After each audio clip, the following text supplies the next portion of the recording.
నమస్తే. ఈరోజు మనం సైబర్ గాంధీగా పేరుగాంచిన కోతిరెడ్డి మాధవరెడ్డి గారి దగ్గర ఉన్నాము. Hi sir. Good morning. ఏంటి సార్ ఈ సైకిల్, ఈ అనౌన్స్మెంట్ అంటే ఒక హెచ్చరిక, ఇది ఏమిటి సార్? దీని గురించి ఏమిటి సార్? ఈ ముఖ్యంగా నా రోజువారీ ప్రయాణానికి సైకిలే వాడతాను. దాదాపు ఇంటి నుంచి ఆఫీస్కి 7.5 కిలోమీటర్ ఉంటుంది.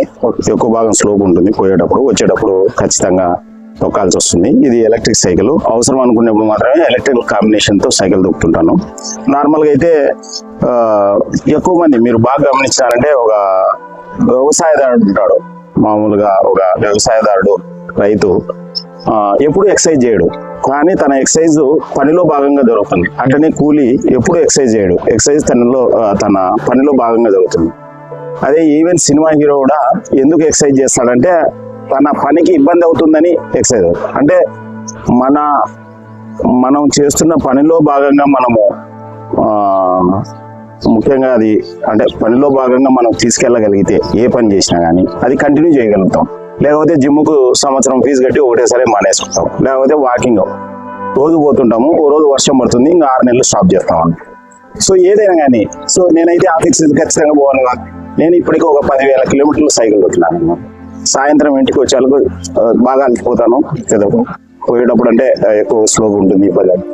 సో వచ్చిన తర్వాత స్నానం చేసి దాదాపు పనుకున్న కేవలం 5 నిమిషాల్లోనే నిద్ర వచ్చేస్తుంది. సో అగైన్ ఈ సైకిల్ తొక్కడం వల్ల అన్ని ప్రయోజనాలే, ఒకటి కూడా దండ ఉండదు, నిరుపయోగాలు లేవు. మన హెల్త్కు మంచిది, వెల్త్కి కూడా మంచిది. సో మనం అనుకునే స్పీడ్లో పోవచ్చు, రోడ్డుకు సైడ్కి పోవచ్చు, సెంటర్లో కావచ్చు. 2 వీలర్ అయితే సెంటర్లో పోయి ఇబ్బంది కూడా పడుతుంటాం. సో మనం అనుకున్న చోట ఆగి ఏది కావాల్సిన అది తీసుకోవచ్చు. సేమ్ టైంలో ఈ మైక్ ద్వారా ముఖ్యంగా ఎక్కడన్నా సిగ్నల్స్ దగ్గర కానీ ఇంకో చోట కానీ ఈ సైబర్ నేరాల మీద నేను ఏదైతే ప్రోగ్రామ్ చేస్తున్నానో, సో ఈ 10 సైబర్ నేరాలు జరుగుతున్నాయి కదా, ఆ సైబర్ నేరాల మీద అవగాహన కల్పిస్తాను, ఆన్ చేస్తుంటాను. ముఖ్యంగా స్ట్రీట్ వెండర్స్ ఈ మైక్ వాడుతుంటారు కదా, నేను కూడా ఈ మైక్ వాడితే ఎలా ఉంటుందని కొన్నాను. ఇది సో వాయిస్ రికార్డ్ చేసినాను. మీరు ఇంతకుముందు చూసింటారు వాయిస్. ఆ వాయిస్ ప్లే చేస్తాను. ముఖ్యంగా సైబర్ నేరాలు ఏంటి, ఎందుకు జరుగుతున్నాయి, కారణాలు ఏంటి, ఎన్ని రకాల సైబర్ నేరాలు జరుగుతున్నాయి, ఈ విషయం మీద అనౌన్స్ చేస్తుంటాను. సో నా వంతు కర్తవ్యంగా ఎంతమందిని వీలైతే అంతమందిని సైబర్ నేరస్తుల నుండి కాపాడాలని నేను కృత నిశ్చయంతో ఉన్నాను. సో ఇది కంటిన్యూ చేస్తున్నాను.